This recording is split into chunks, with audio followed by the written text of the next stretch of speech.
Welcome, everyone, and thank you for joining us for our next installment of the Costume Society of America's Oral History Series, where we sit down with one of our esteemed members to learn about their career in dress and their relationship with CSA.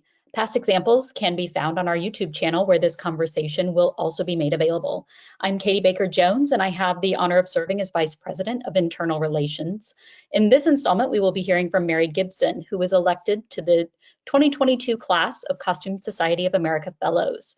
She will be interviewed by Judy Divinus. Please allow me now to introduce Judy. Judy Divinus started in college as an apparel design major, but in her junior year, she was offered part-time work in the costume shop at the theater department. It was this experience that introduced her to a career path she never knew existed as cutter tailor for theater costumes. As she worked in the costume shop, she discovered how little research material was available for men's costumes and patterns in particular, causing her to go on for a master's degree, again as an apparel design major, but with a focus on men's clothing. Her thesis was based on taking patterns from extant garments in the Metropolitan, Brooklyn, and Smithsonian museums. Judy enjoyed several jobs around the country as cutter tailor at regional theaters and at university theaters, where she also taught classes and managed costume shops. With skills that transferred nicely, she pivoted to the garment industry in Chicago and San Francisco, running design rooms and making patterns for companies who make women's and girls' clothing. In 2010, Judy retired after 15 stimulating years at Levi Strauss & Co., working on many fascinating projects, some that included traveling around the country and the world. Judy joined the Western Region Board in 2016 as newsletter editor. Currently, she is serving her third year as Western Region Finance Chair. She has been a loyal CSA member since 1979. Welcome, Judy. The 2016 National Symposium in Cleveland is where I first met Mary Gibson. In her typically joyful, outgoing nature, she invited me to join her for a drink at the symposium hotel bar. We discovered that both of us had lived and worked in the Midwest at the same time, at many of the same places, and knew many of the same people. We had chatted about common friends and events of the symposium.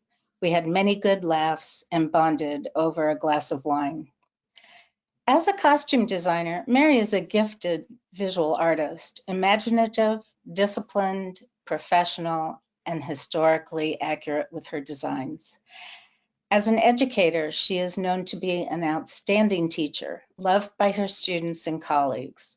Her natural curiosity provides a plethora of information which she is always happy to share and often punctuates with humor. Mary's dedication seems endless. With a friendly, generous spirit, she is always ready to volunteer, no matter how large or small the task. As a leader, she is upbeat, efficient, warm, and genuine.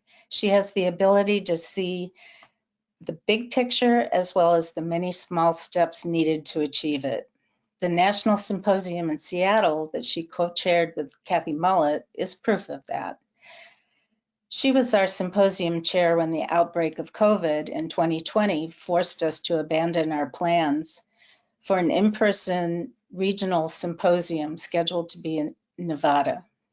Instead of canceling the event, Mary and her symposium team found a way to hold the event via Zoom. Remember, just a few years ago, that was a new concept for CSA. Where there's a problem, Mary will often have a positive and constructive solution. Her passion for the business side of CSA is obvious, while she also tries to keep CSA a fun place to make new friends and gather with like-minded people. It's no wonder that many of us see her as our mentor. You can read more about Mary's background in the latest issue of Dress, but this evening, let's hear from Mary of the stories about how she became an award-winning costume designer, educator extraordinaire, new CSA fellow, and always a CSA leader. I am pleased to introduce to you my friend and mentor, CSA fellow, Mary Gibson. Do you want to start by trying to share some of your early life experiences as a young girl getting interested in clothing? Well, this question of what's the started my interest in clothing is I have to say that when I was about 11, my mom taught me to sew a piece of paper and her mother's treadle machine, and there I was learning to sew. So that was a big influence, and she continued to sort of mentor me as a stitcher and learning always as doing that. I did love to draw as a kid. I drew bare oak trees. I grew up in Wisconsin, so lots of plants and stuff like that. And I love doing that. And horses. For some reason, young girls tend to draw horses. I don't know what that's about. But so I sort of had that inkling.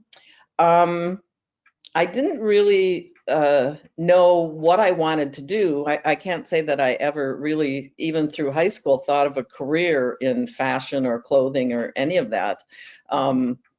It took me a while to figure that out.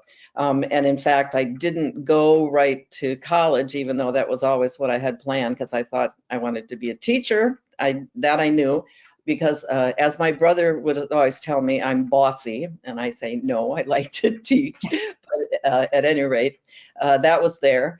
And so I worked for a while, and I was working as a payroll clerk at one point, and said, when I'm 50, that, long, far away age when you're 22 or something, I don't want to be a payroll clerk. Not that I hated it, but that's not what I wanted to do. So I just said, what do I like the most? And said theater. So then I decided to go back to school and study theater. And I honestly didn't know, as an undergrad, I was just going to study theater. I didn't know what part of theater I was going to do or any of that. But my natural ability with sewing and all of that, eventually became very obvious that that's the path I would take. And also because when I had to get on stage, my lines would just fly out of my head. Being on the stage is not for me. So that's sort of my arc of figuring out that I wanted to do it. I know one time my aunt said to me, I had lots of cousins and we were always together in northern Wisconsin, and my aunt would say, what, you're sitting there, why don't you go join in, and it's like, well, no, I'm happy doing this. And I realized that is part of my innate nature, is that I like to observe people, see people, and that's really is where that interest in creating characters and stuff kind of comes from. So I think it was just an innate sort of thing that I didn't even know about. So you're a people watcher. Trip, yeah. Anything more you wanted to say about that?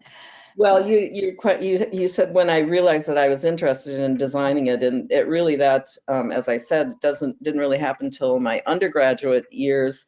Up until that point, I had, one of the regrets that I had in hindsight is not pursuing more art classes, because as a designer, you have to be able to communicate visually, and that's part of it.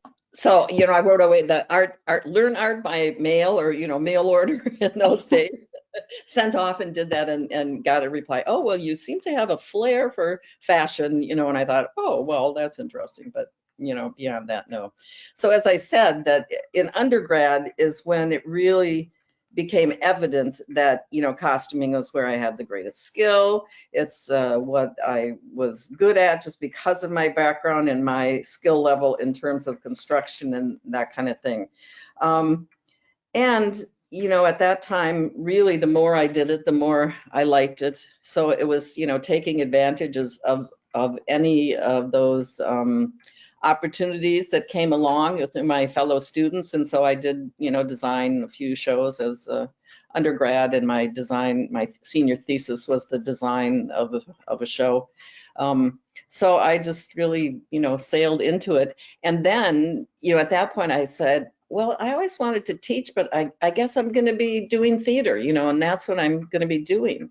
And the first job I got, well, I had working at a costume rental shop. So, you know, I was kind of doing that. But the first job I got out of undergrad was teaching theater at Marquette University. So, you know, at that point I said, oh, I see, you know, life is what happens while you're making plans or giving up on your plans or whatever, you know. So that was sort of a eye-opening kind of thing. So and costume, you know, costume rather than fashion. I like to tell stories through the medium, you know, and so that is more interesting to me than fashion because I like to tell stories. So if you like, we can go. I have a slideshow of my work, which I've been recreating. I have to confess that last spring, after being retired for 12 years, I said, I have to do something with my portfolio, all of my designs. You know, what do you do with these things when you get to be our age? And it's like, you know, you're not going to do anything with them. So I contacted one of the theaters that I had worked for a long time, and they said, well, you know, we're trying to digitize all our stuff, so we're not, you know, so interested. So I said, okay, and I got out my camera and I took pictures of everything. And then I threw a lot of it in the dumpster, which was kind of painful, but what are you going to do, you know? And so I had all of those pictures. None of them were processed. So I have been like stuck to a computer for the last 5 days trying to process the pictures and realizing I can't show them all. So early influences in fashion, I have to credit my mother, because here I am as a toddler, I think, and you can see I'm very fashionably dressed. And then in the next one, now my brother came along. So at first, I have an older sister, so we have all this series of pictures. First, my sister and me, then it's, you know, there's a few of us separately. Then there's now all the studio pictures have my brother and me, because, you know, it's cheaper for two than one. And so here I am. I think I'm probably, I don't know, no, he's only a year and a half. So I'm probably maybe 3.5 or 4 there. So then here's my brother and me again. And now I am, I think, maybe 5, because he looks like he's, you know, whatever age he is. And then over here, I'm 14. And very stylish, as you can see. So fashion, and these were the days when your hat and your gloves and your purse and everything had the mask. This is, I think, Easter. That was the time to get a new outfit. So there I am, being fashionable. So the first job I got was at Marquette University, and actually I was hired there not only to teach, but because I had experience not only in sewing and stuff, but I was a little bit older, and they needed someone who could tell them what the needs were for a new theater building, because they were going to they were in the process of building a new theater. So that was part of that. It looks like you had some costumes that were a bit out of the ordinary to create there. Well, yes, those are all masks. Yeah, classical Greece. And of course, at this time, I had I think a half-time shop helper. Otherwise, it was just me and a whole bunch of students. And I look at this and I go, I have no idea how we did this, because this is a heck of a lot of work. And the dyeing, all of this was dyed. There were pans of dye up and down the hallway outside the shop. Obviously, there were people making masks and making wigs and all of this. And I don't know how we did it, but it was a great show. It had a strong concept. Dionysus on the well, you can barely see him on the left. In the center, he's the golden-haired person sort of in the center. And then eventually, as we go through the play, there's the image of the bull, him as the bull. And so that's what this next slide is, you know, showing that part of his transformation. To Pentheus, on the slide on the right, his gray short hair is actually made out of those steel scrubby things that you use on your dishes, or we used to use on our dishes. So a lot of unusual fabrics and textures and stuff in this, including the Bacchae women, the chorus, all had netting within their drapes to sort of get across the idea of their being caught in the net of, the cult of Dionysus and wine and that sort of thing. Can I stop you for a moment and ask you where did you get the skills and imagination to figure out using scrubbies for hair and other required skills for this? This is not normal sewing that you learned at your mother's side. No, now, I've been racking my brain going, when did I first make a mask? I don't know. I mean, I know I'd done a lot of paper mache and stuff like that. I don't remember if it was in undergrad or where I picked that up. But I had a knack for the sculptural and actually, as I think of it, it's actually the director may have worked on these masks and did a lot of the sculpting so long ago.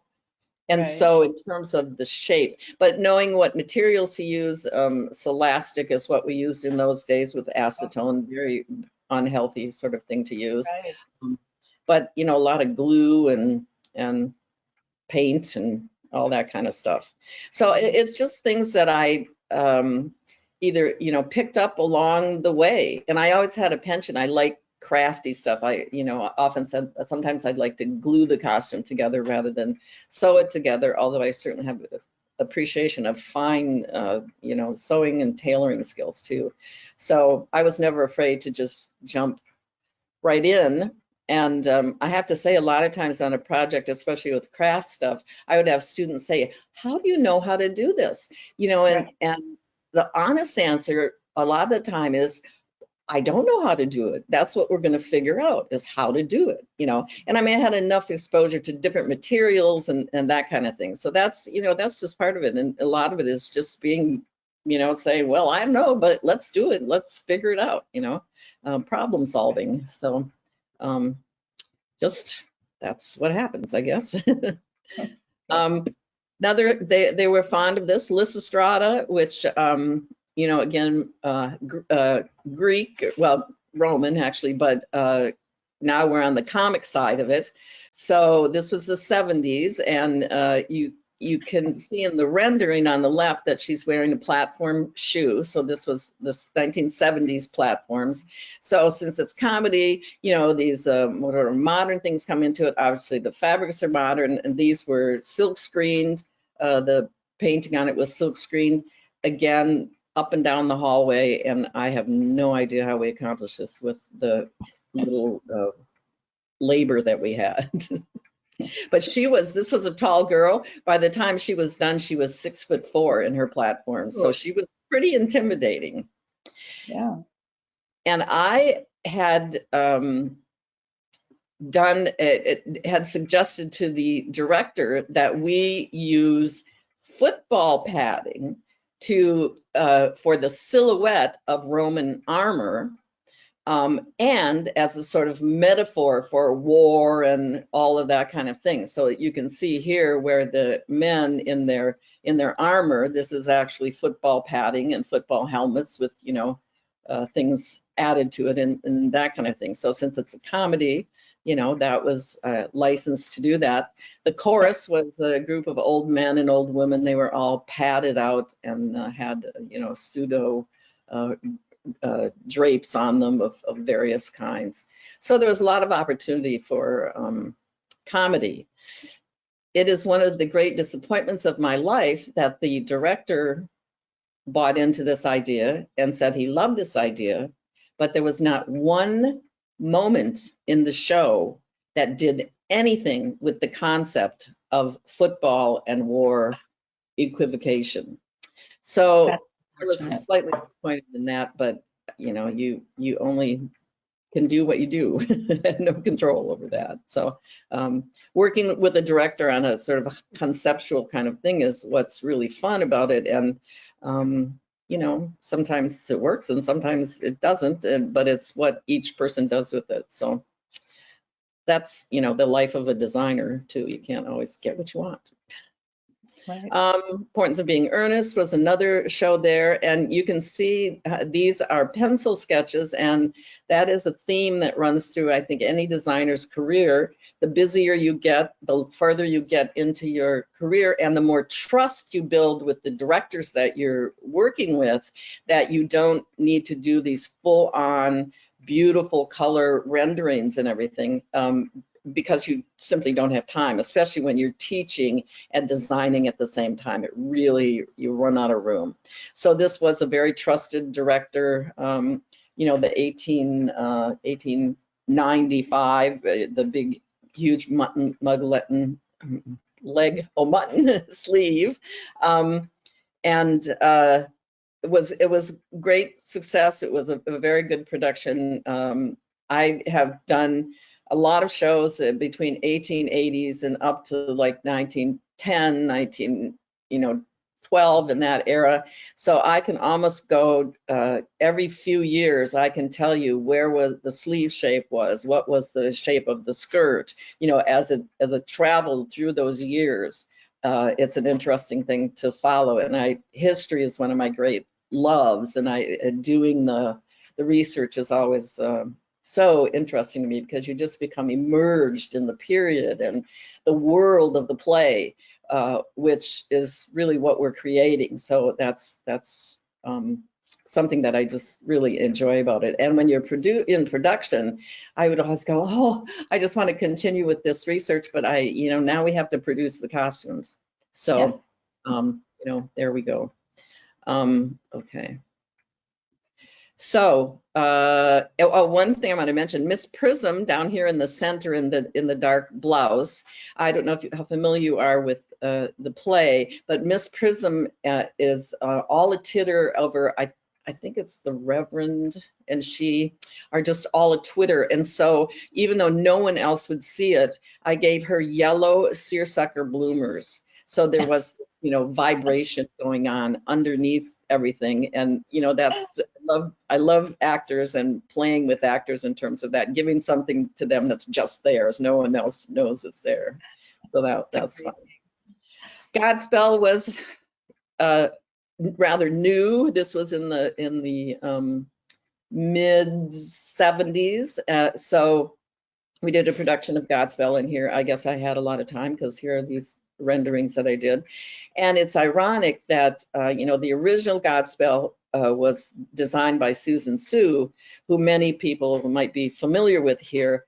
And she later on, you know, I did this show, I didn't know who Susan Sue was. And then later on, I worked at the Milwaukee Rep and worked with Susan Sue many times. So that was kind of a, you know, synchronous sort of thing. And it really illustrates how small the world of costuming is, even though it's a big world, but it's a small world too.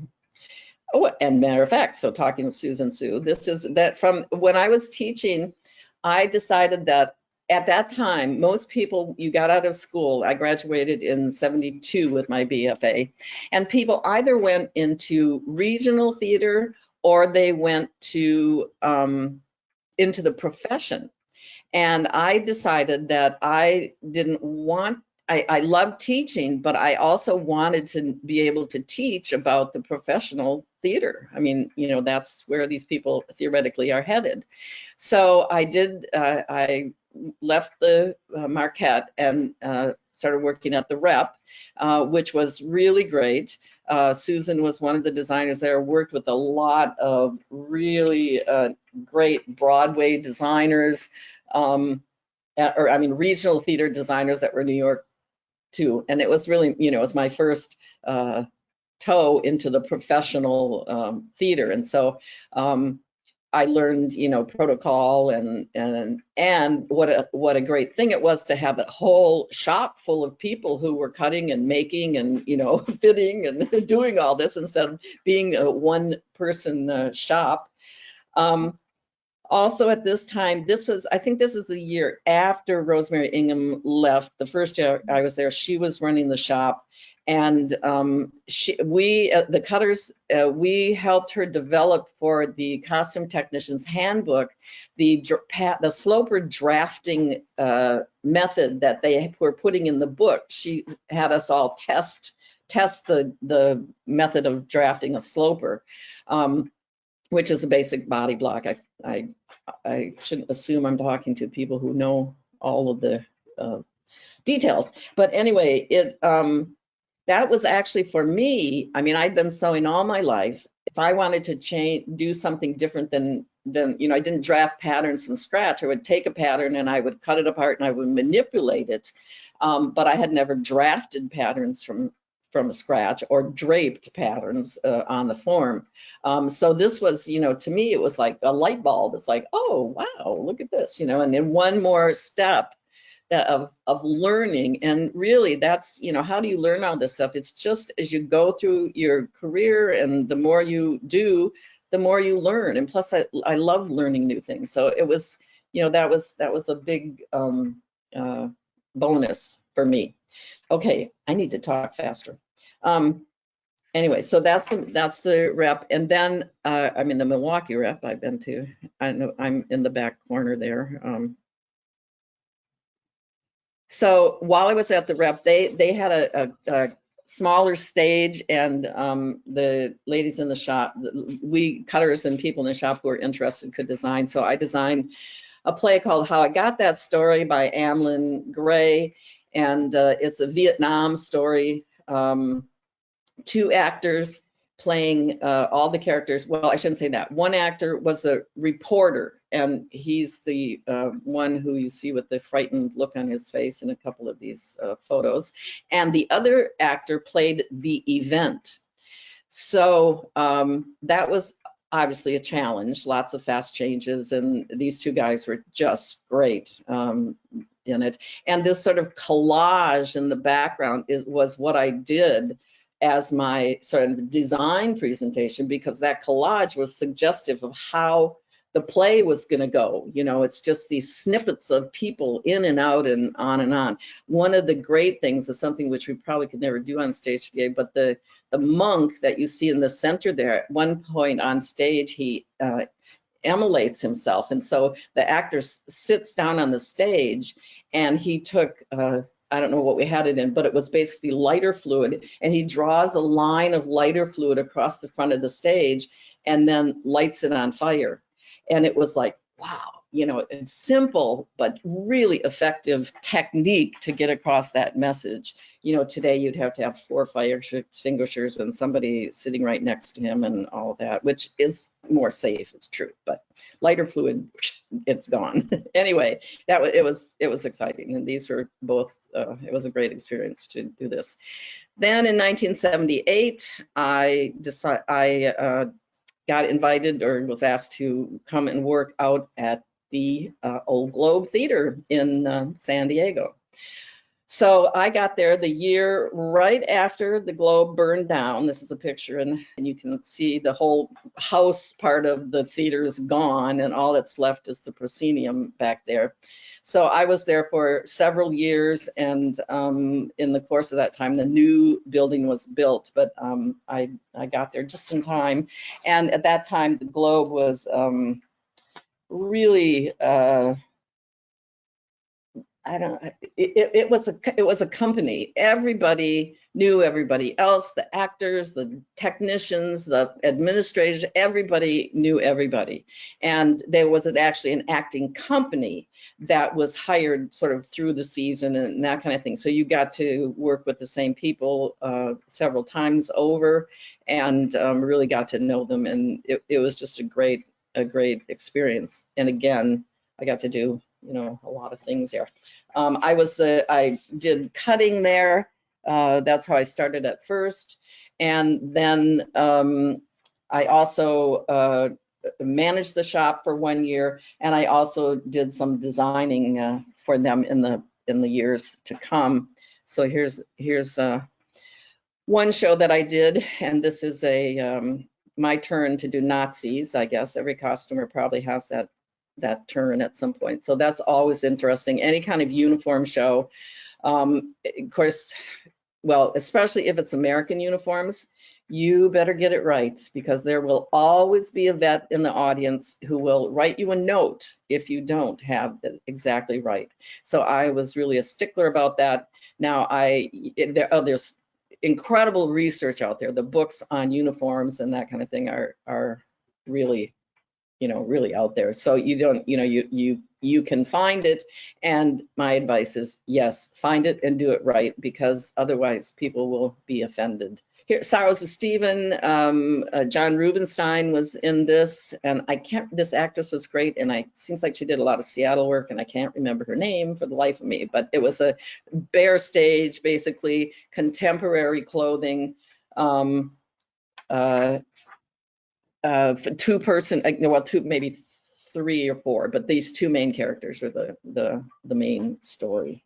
So that clean, modern look, doing modern dress shows has its own challenges. Once you gain the trust of actors that you're working with, you have a lot more, less convincing, because with modern dress, everybody's an expert. Oh, I know what I should wear. I should do this. I should do that.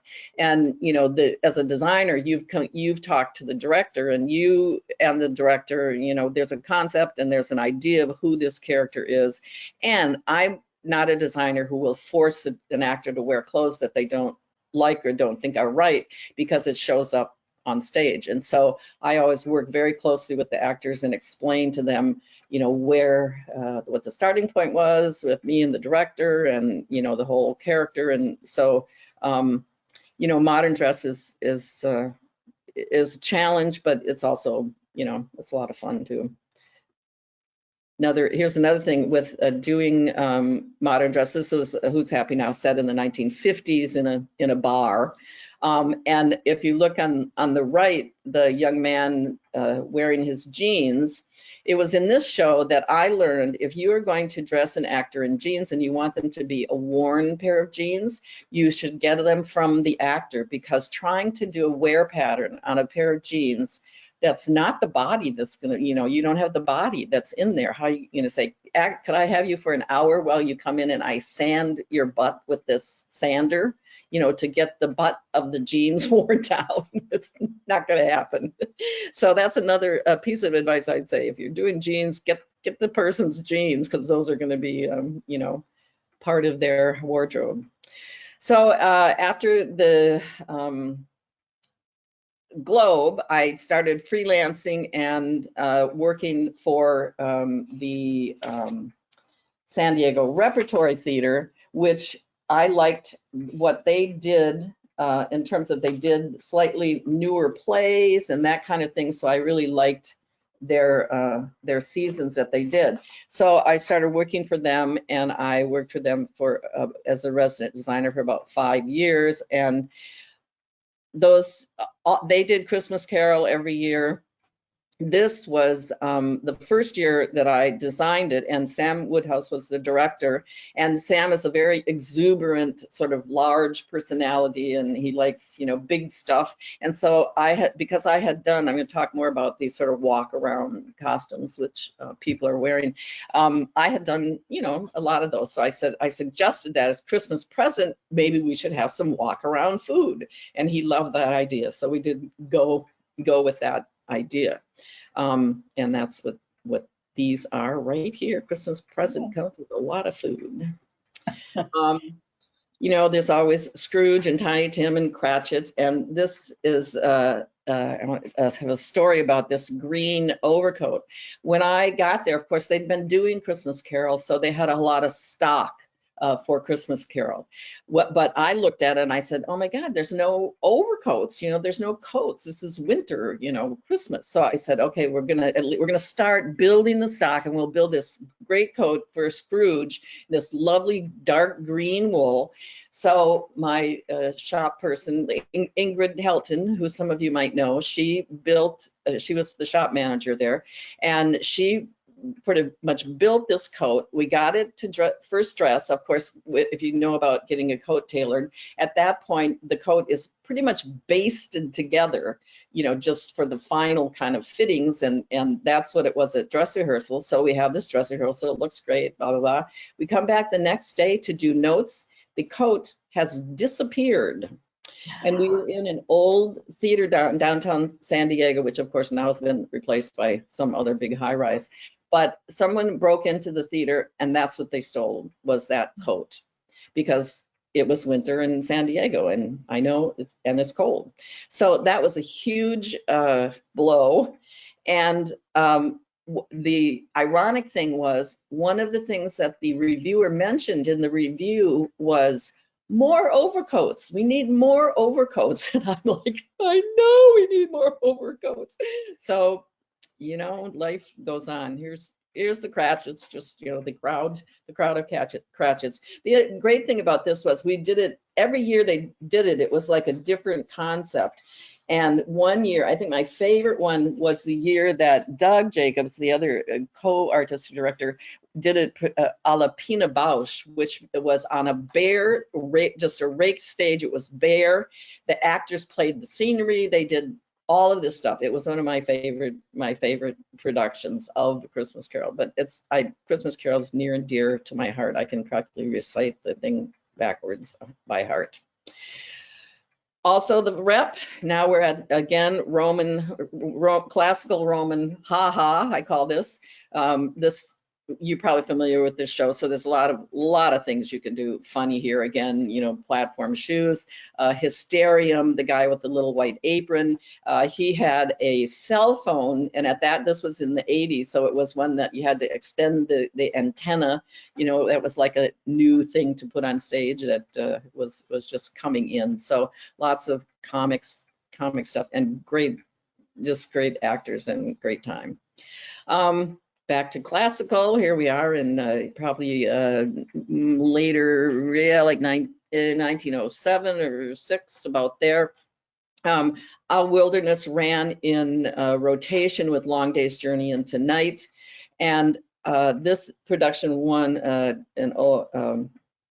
San Diego Critics Award.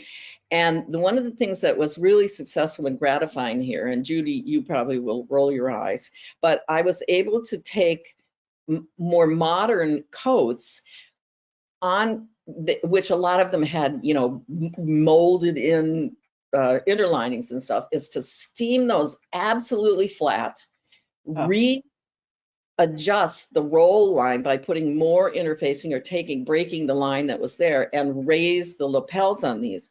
And it was a really satisfying experience to do that. And again, it's like, I don't know if this will work, but let's try it. And it was really great. And I've never been able to sort of recreate that successfully again.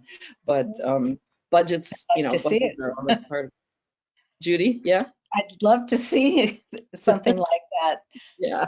Show me. Modern, this was the time of modern plays too, Beyond Therapy, another comedy, and great fun. Tooth of Crime by Sam Shepard, and Sam Woodhouse directed this. And this is one play that I came into the meeting, I said, Sam, what the heck is this play about? Because, it was Sam Shepard, and it's a little abstract and expressionistic. But you can see there's very strong, intense characters, which are always fun to do. This is Haas in the center. Represents the old. And with Sam Shepard, you always have a little bit of the West in there. So it's, Western, these really unique characters. The guy on the left is holding a tray of cocaine. And then, so Haas is on the left, the old, and then Crow is the new, which is his 84. So that would be punk. And this whole show is sort of iconic characters. So it's like, okay, Mary, if you're going to create an iconic punk when punk is just starting, what is that? Because that world was not the world I lived in, but it was really fun. And this actor who played Crow was really terrific. So you can see the contrast there. give a designer a script and with lots of really interesting, eccentric characters in it, and you can have a ball, because this is Time of Your Life by William Saroyan, late 30s, 40s kind of era to it, and every one of these characters is visually their character. You know, I try to say everything in the costume, because I want to leave room for the actor to add to it. So you know, that's a fine line to walk. And I have to say, if you've never seen this play, there's a scene between these two gentlemen seated where they see who can chew the most gum. And it's one of the most hysterical scenes I've ever seen on stage. Of course, knowing that the two actors are also, it's not just the characters trying to outdo each other, it's the actors. So it was really, really fun to work on that. Then I went into freelance days here. This is me and Lissa Skiles on the right side of the screen, who is an extraordinary theatrical tailor. Diane Haskins, who was one of our colleagues at the Globe. We decided that we needed a little space to do our thing, and so we started the costume studio, and you know, our foray into commercialism, which lasted the longest for me than them.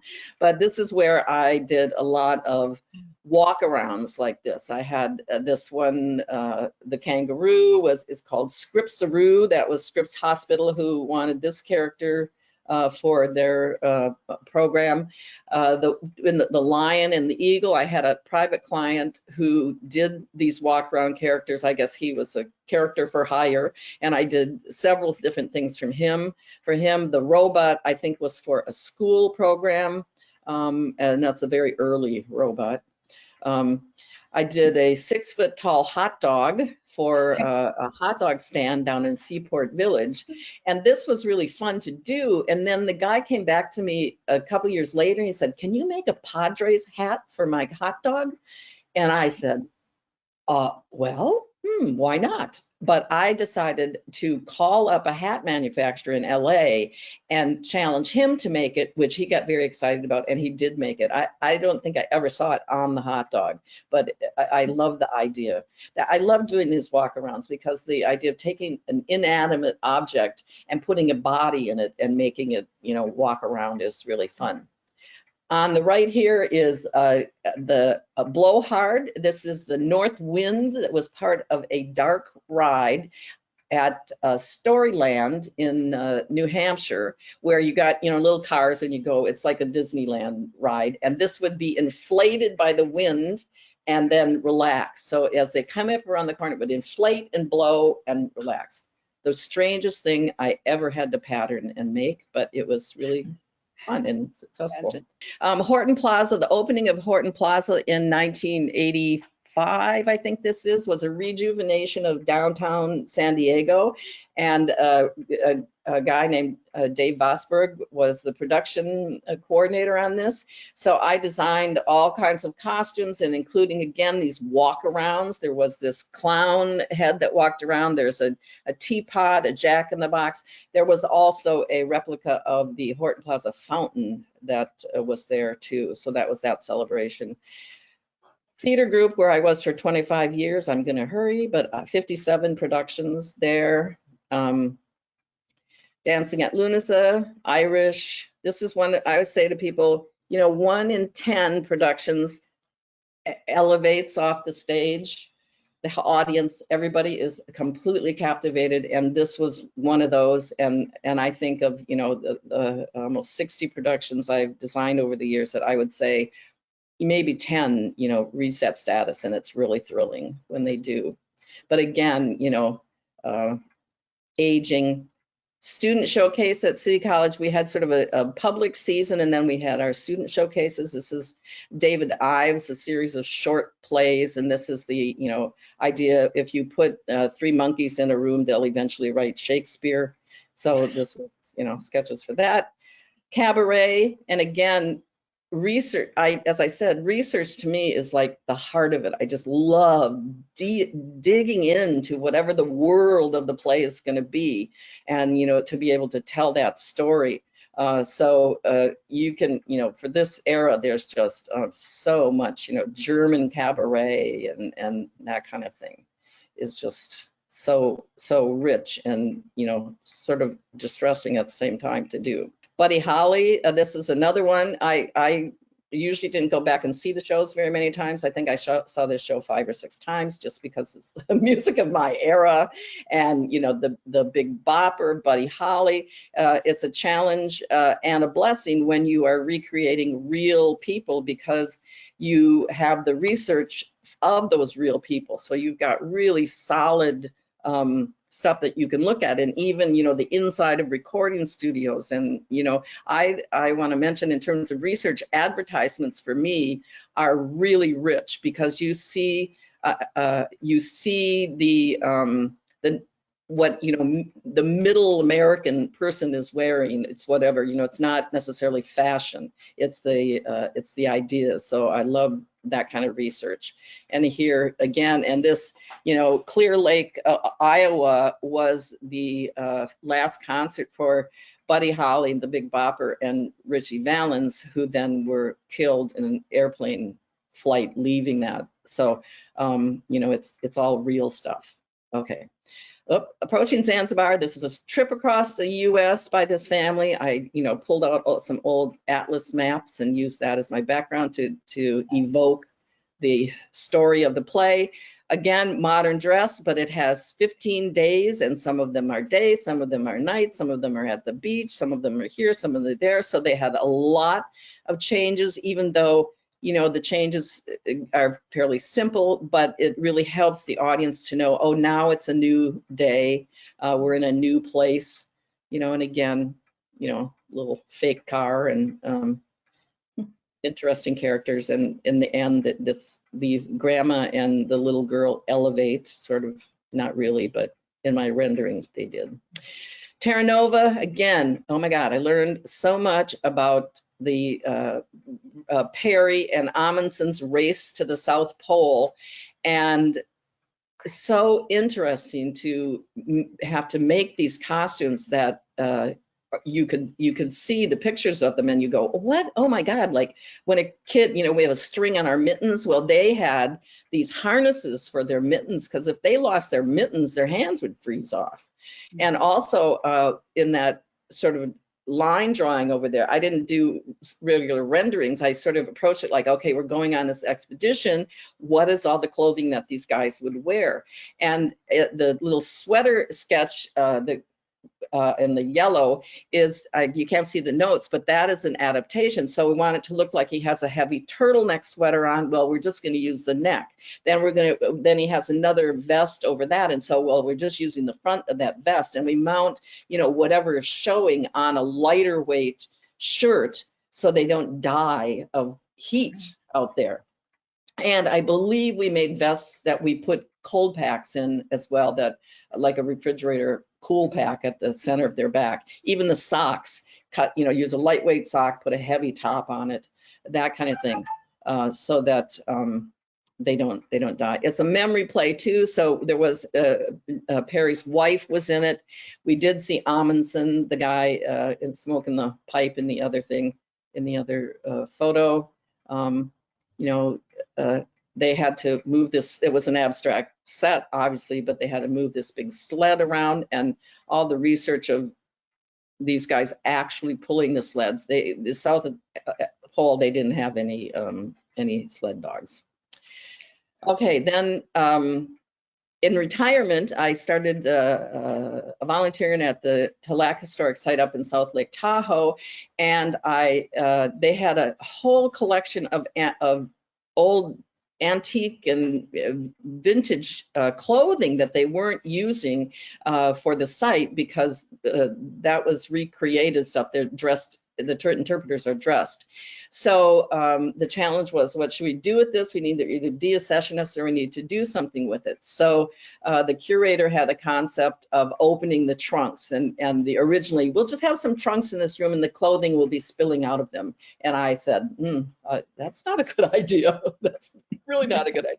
So as it evolved, and we built this case with plexiglass, We put netting over the top of it. I mean, it's the worst possible conditions for an exhibit that you can imagine. It's got a screen door on the room, and the screen door, you know, opens and closes. So the lights do come off. We do have a little bit of a climate control in there, but not much. So it's the worst possible conditions, but this is what one part of the case looked like. There, you can't see them here, but on the posts of the case, there are laminated cards that have the information about, you know, this is an 1870s dress, you know, that kind of thing. So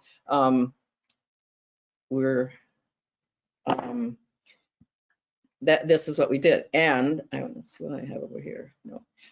The other thing that I want to mention is, thank goodness for CSA and doing a FOSS shape workshop one year for making dress forms, because the dresses, this gold one, in fact, I think has a 14-inch waist or something like that. There are no dress forms that these would fit on. So I worked with Jan Lovren over in Nevada at the collection over there. I said, Jan, I need to make these forms, and do you have any children's forms? And she said yes. So we went over there and made you know, I'd learned how to do this in a workshop, and so we did it there. And so I shared that with Jan, so then she could use the FOSS shape to make mounts and stuff for her stuff at the museum. So not only, you know, it was really helpful, and I'm so grateful to CSA for all that I've learned in those workshops over the year. So anyway, this is The Great Gatsby is another thing, and this really was the start of me going up there. I would address the interpreters, and we had this big festival in the summer every year, and I think we're getting back to that next year. Okay. And that's what I do in my retirement. So. Well, that was a good segue into CSA and what you feel about CSA these days. Are you inspired with all the things that are going on? Would you like to see more programs that are diverse? Well, yeah, always. I mean, hoping to get out of CSA at this stage. Well, I mean, for me, CSA has just always been. I always I joined CSA way back when. I think the first symposium I went to was in Chicago many years ago, and you know, I was so intimidated by all these expert people, and just, you know, in awe of it, but really excited about it. And you know, I was in theater, and really technical theater, so so many people that I know were involved with USITT, and I certainly was involved too. But because of my love of history and that kind of thing, CSA just seemed a better fit for me. I mean, it's so exciting. I walk out of, you know, some symposium panel or presentation talking to this woman about her dog, or, you know, whatever we're talking about. And then later I find out that was Sally Queen. And I go, my God, you know. So the ability, you know, not that conversation about dog, but just the friendliness of people, the willingness to share. And I've learned so much from the Angels Project and workshops and just talking to people that sure. It's so valuable. And you know, as far as diversity of programs, I do you know, it's tough, because doing a program that is more than just a visit to an exhibit or something takes really a lot of planning and you know, help from a lot of different people. But I think those are some of the most exciting programs, where we go and see. Now, I'm a maker too, so I love to see, you know, go to a dye workshop, or, you know, a crafts house, or, you know, anything like that. We've done a lot of things, so I think they're really interesting. I think the virtual programs that are being done are great. Again, I learned so much from watching those. I don't know what to say. I just, you know. Yeah. I think it's a great organization, and filled with great people. So I'm trying to see, I made some notes. And now you're one of them as a CSA fellow. Any comments you'd like to make regarding that? No one's more surprised than me. I mean, I have such respect for the fellows and people. They're so expert in their field and really, you know, have given so much to CSA. And I know, you know, for me, I've always sort of participated with national, but I always felt more that I wanted to be a regional, my involvement with the regions, because I think it's so important that, I mean, the regions and the members, that is CSA, you know, and for a while I felt like there's this, you know, us and them, national and regions, you know, and we're really all one. And I mean, I've been saying that for, you know, years and years and years.